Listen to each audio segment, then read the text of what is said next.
Hello everyone नमस्कार स्वागत करुच्ची आज एक न्यू ब्लॉग को। आज थिला संडे सारंकर मोर जाइथिलु कटक बुलिया पे।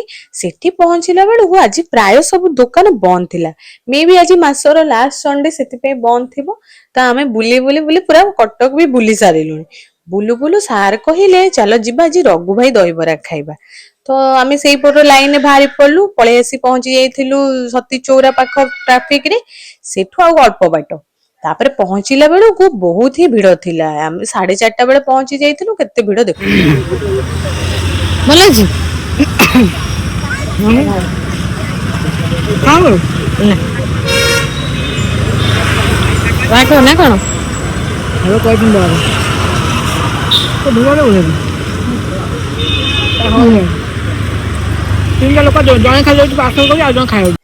तापरे आमे सेटु बाहर के पळे आसीथिलु परिबा मार्केटिंग करिवु बोली कि एठी बहुत गुडे परिबा मार्केट लागिथिला। तो आमे पहुंची कि सेठी जाईके हमर जहा जहा नवा कथा बाछि देइथिलु।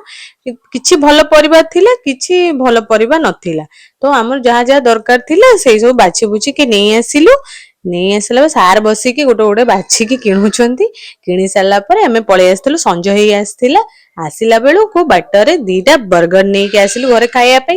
बाटरे पड़िला पाला चलतला टिके सेठी रही के देखि पळे आसिलु। आज पई एतिकी बाय गुड नाइट।